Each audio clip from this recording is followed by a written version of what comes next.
Hello and welcome back to my channel ready CPC FS with Nabha. अभी का जो topic मैंने कहा हूँ द इंडियन एक्सप्रेस न्यूज़पेपर से।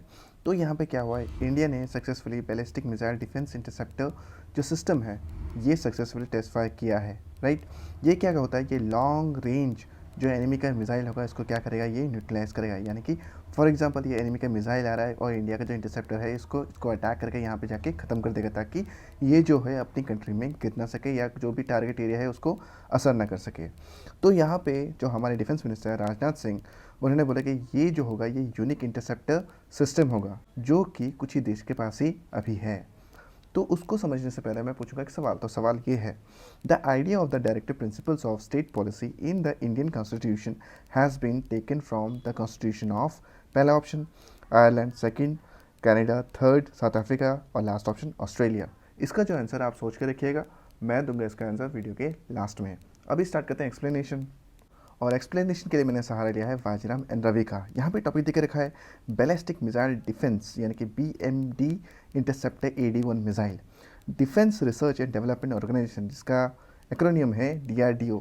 उसने क्या किया, सक्सेसफुली पहला फ्लाइट टेस्ट किया है phase 2 ballistic missile defence interceptor AD1 missile का उड़ीसा के कोस्ट से, जिसका नाम है APJ अब्दुल कलाम आइलैंड। ये देखो फोटोग्राफ देखो, ये क्या है, AD1 मिसाइल है। अभी आते हैं अबाउट में। AD1 मिसाइल ये क्या है, ये लॉन्ग रेंज इंटरसेप्टर मिसाइल है। इसको इस तरीके से डिज़ाइन करके रखा है कि ये लो एक्सो एटमॉस्फेरिक और endo atmospheric interceptor long range ballistic missile को गिरा सकता है, साथ ही साथ एयरक्राफ्ट को भी गिरा सकता है। अब यहाँ पे देखो, दिस इज़ द लैंड, ये है एटमॉस्फेयर। तो एटमॉस्फेयर के ऊपर क्या होता है, एक्सो एटमॉस्फेयर, और नीचे होता है एंडो। तो क्या होता है, ये जो रेंज है ये क्या कर रहा है, एक्सो के नीचे, यानी कि यहाँ पे लो एक्सो और एंडो में, ठीक है। अगर एनिमी का अगर मिसाइल आ रहा है तो यहाँ पे जाके ये इंटरसेप्ट करेगा और उस मिसाइल या एयरक्राफ्ट को ये ख़त्म कर देगा। अब आता है नेक्स्ट पॉइंट पे।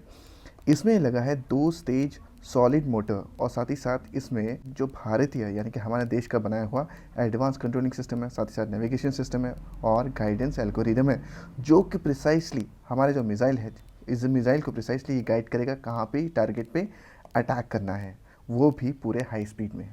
अब तो नेक्स्ट पे, ये fully functional ballistic missile defence system है जिसमें हाई पावर रडार्स है और जो कि क्षमता रखता है कि बहुत लंबा एरिया, बहुत बड़ा एरिया को वो दुश्मन के मिसाइल से या फिर एयर अटैक से ही बचा सकता है। अब पढ़ते हैं एंटी बैलिस्टिक मिसाइल्स। ये देखो, द जो डेवलपमेंट हुआ एंटी बैलिस्टिक मिसाइल का, ये बोला गया कि इसको स्टार्ट किया था DRDO ने अराउंड 2000 में। वो भी क्यों, क्योंकि हमारे जो पड़ोसी है पाकिस्तान और चाइना ने, इन्होंने डेवलपमेंट करना स्टार्ट कर दिया था, इसीलिए।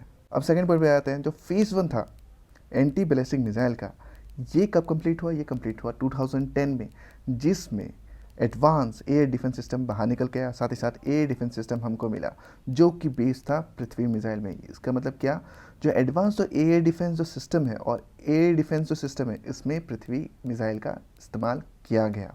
अब आता है नेक्स्ट पॉइंट पे, जो सेकेंड फेज़ है, राइट, और सोर्सेस ये बता रहे हैं कि ये डेवलप करे एंटी बैलिस्टिक डिफेंस सिस्टम, जैसे कि US का theatre high altitude area defence system की तरह। राइट, ये क्या करेगा, ये करेगा इंटरमीडिएट रेंज बैलिस्टिक मिसाइल को काउंटर करेगा। अभी आते हैं लास्ट पॉइंट पे, AD2। ये क्या है, ये एंटी बैलिस्टिक मिसाइल है, ये कैपेबल होगा, ये काउंटर करेगा मिसाइल जो कि हाई रेंजेस का होगा, जो कि अभी डेवलपमेंट में चल रहा है। ये रहा हमारा एक्सप्लेनेशन। अभी आते हैं अपने क्वेश्चन की तरफ। इसका जो आंसर है वो है आयरलैंड, यानी कि क्या, हमने directive principles of state policy जो लिया है आयरलैंड के कॉन्स्टिट्यूशन से हमने लिया है, तो इसका आंसर है A। तो अभी के लिए इतना ही। अगर मेरा कंटेंट आपको अच्छा लगता है please like and subscribe and thank you.